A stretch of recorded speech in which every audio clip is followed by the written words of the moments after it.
আমি 2012 ব্যাচের শিক্ষার্থী আশিকুল ইসলাম বাবু এবং আমার সাথে আছেন আমার এই ব্যাচের বন্ধুরা রুবেল আহমেদ, শেখ পাবেল এবং মেহেদি হাসান সাদি। আর এই উদযাপনে আমি প্রচার উপ কমিটির আহ্বায়কের দায়িত্ব পালন করছি। আমাদের অনেক দীর্ঘদিন ধরে প্রায় 3 মাস আগে থেকেই আমাদের ব্যস্ততা শুরু হয়েছে। আর মাত্র আজকে রাত পেরোনোর পর যে আগামীকালকে যে রাত এরপরের যে সূর্য উঠবে সেই সকালেই আমাদের অপেক্ষার প্রহর শেষ হবে। আমরা অপেক্ষায় আছি 4 জানুয়ারি সূর্য উঠুক এবং আমাদের প্রথমেই রেলের মাধ্যমে এই কার্যক্রম শুরু হবে। দিনব্যাপী কার্যক্রম রয়েছে এবং রাতে কনসার্টের মধ্যে দিয়ে আয়োজন শেষ হবে। তবে আমাদের মধ্যে আনন্দ কিন্তু এখনই চলে আসছে। এই যে আজকে আমরা বিদ্যালয় প্রাঙ্গণে যে দেখতে পাচ্ছি প্রাক্তন ও বর্তমান শিক্ষার্থীরা আসছে, তাদের যে ভালো লাগা প্রকাশ করছে।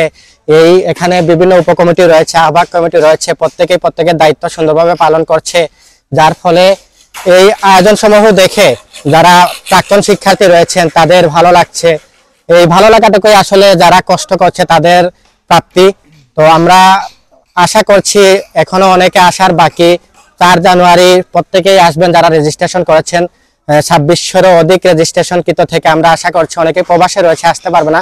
তারপরে 2000-এরও বেশি শিক্ষার্থী এই বিদ্যালয় প্রাঙ্গণে পা রাখবেন তাদের প্রিয় ক্যাম্পাসে।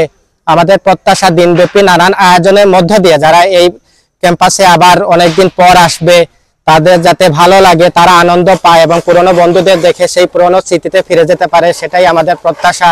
এবং ইতিমধ্যে আপনারা দেখতে পাচ্ছেন যে ব্যস্ততা দেখে বা আজকের যে পরিবেশ, এখানেই মূলত আমাদের মনে প্রত্যাশাটা বৃদ্ধি পাচ্ছে সকলের অনুভূতি দেখে। তো আমাদের প্রত্যাশা এবং সকলের সহযোগিতায় এই নবীনচন্দ্র সরকারি মডেল উচ্চ বিদ্যালয় 116 বছর পূর্তি সফল ও সুন্দরভাবে সমাপ্তি হোক, এটাই দোয়া চাচ্ছি সবার কাছে।